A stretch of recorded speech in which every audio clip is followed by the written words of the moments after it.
Bila shaka mzima wa afya mwanafamilia wa Mbayu TV, ni kukaribisha katika YouTube channel yetu mahali ambapo unayapata yote ambayo yanakuwa yanatokea kila siku na kila saa. Hivi sasa tuangazie taarifa hii ambayo inatoka ndani ya chama cha demokrasia na maendeleo Chadema, ambapo hii ni taarifa kwa umma ambapo ina kichwa kinachosema kwamba msimamo wa Chadema kuhusu tume iliyoandaliwa kuchunguza matukio ya uvunjifu wa amani baada ya uchaguzi wa Oktoba 29 mwaka 2025. Naanza kwa kunukuu, imeandikwa kwamba chama cha demokrasia na maendeleo Chadema kinapenda kutaarifu umma wa Watanzania na jumuiya ya kimataifa kwamba haitambui tume ya uchunguzi iliyoteuliwa na ndugu Samia Suluhu Hassan aliyejisimika madaraka bila ridhaa ya wananchi inayoongozwa na jaji mkuu mstaafu Mohamed Chande Othman, akielekeza kuchunguza matukio ya uvunjifu wa amani yaliyotokea wakati na baada ya uchaguzi mkuu wa Oktoba 29 mwaka 2025.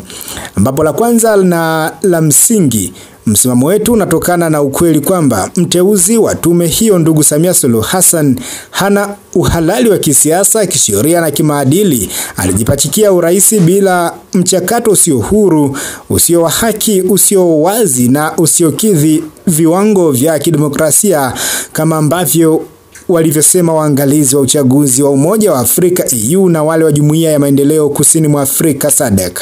Ndugu Samia hana mamlaka ya kimaadili wala kisiasa kuunda chombo cha kuchunguza uhalifu mkubwa uliofanywa na utawala wake dhidi ya raia waliokuwa wakidai haki zao za kidemokrasia na kikatiba.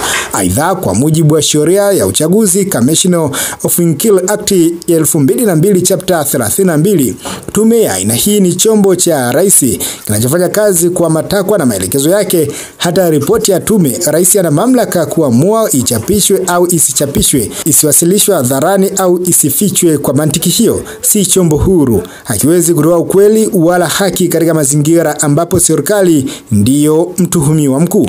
Zaidi ya hapo, haiwezekani mtuhumiwa akajichunguza mwenyewe halafu tutarajie haki. Serikali ya Samia ndiyo iliyoasisi, kuratibu na kutekeleza mauaji, utekaji, mateso, ubakaji na unyanyasaji na ukiukwaji mpana wa haki za binadamu. Wote walioteuliwa ndani ya tume hiyo waliwahi kuwa au ni watumishi wa serikali na pia ni wanachama wa chama anachokiongoza ndugu Samia, CCM, jambo ambalo kimsingi linakiuka kanuni ya msingi kwamba tume huru haipaswi kuwa na uhusiano wowote na serikali wala chama tawala. Hawa wajumbe wakati wote wamekuwa sehemu muhimu ya kuingiza nchi yetu kwenye maafa haya, na baadhi yao ni watuhumiwa wa kupanga na au kutekeleza ukiukwaji mkubwa wa haki za binadamu wakiwa madarakani. Hii si tume huru, ni njama ya kuficha ukweli, kufuta ushahidi na kuendelea kuwaumiza waathirika. Kinachoitwa kuchunguza uvunjifu wa amani ni mbinu ya kuwageuza waathirika kuwa wahalifu na kuwasafisha wahalifu halisi.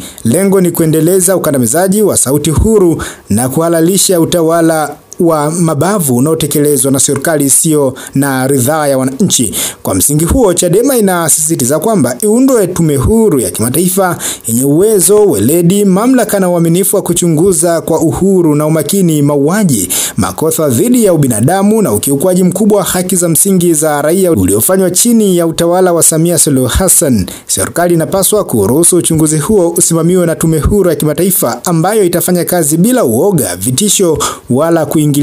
Tunatoa wito kwa taasisi za kimataifa ikiwemo Umoja wa Mataifa na Baraza lake la Usalama UNSC, Mahakama ya Kimataifa ya Makosa ya Mauaji ya Halaiki, makosa dhidi ya ubinadamu na makosa ya kivita ICC, kamisheni za haki za binadamu za kikanda na kimataifa, mataifa rafiki na wadau wote wa demokrasia kuchukua hatua za haraka kushinikiza serikali ya Samia na CCM kuruhusu uchunguzi huru wa kimataifa. Ujumbe wetu uko wazi na thabiti: hakuna amani bila haki, hakuna uhalali bila ridhaa ya wananchi. Mtuhumiwa hawezi kuwa mwamuzi wa uhalifu aliofanya. Chadema itaendelea kusimama imara na wananchi wa Tanzania hadi haki itendeke na wahalifu dhidi ya ubinadamu wawajibishwe kama inavyostahili. Tunawaomba Watanzania na jumuiya yote ya kimataifa kutunga mkono katika msimamo wetu huu. Imetolewa leo hii Jumatano tarehe 19 Novemba mwaka 2025 na John Heche, makamu mwenyekiti bara wa chama cha demokrasia na maendeleo Chadema. Huo ndio msimamo wa chama cha cha Demokrasia na Maendeleo Chadema kuhusiana na tume ambayo Rais Dr. Samia Suluhu Hassan aliweza kuiunda kwa ajili ya kuweza kuchunguza matukio yaliyoweza kutokea kipindi cha uchaguzi na baada ya uchaguzi, kwa maana kati ya tarehe 29, 30 na 31 Oktoba mwaka huu 2025. Bwana, hii ni Mbayu TV, endelea kutufuatilia.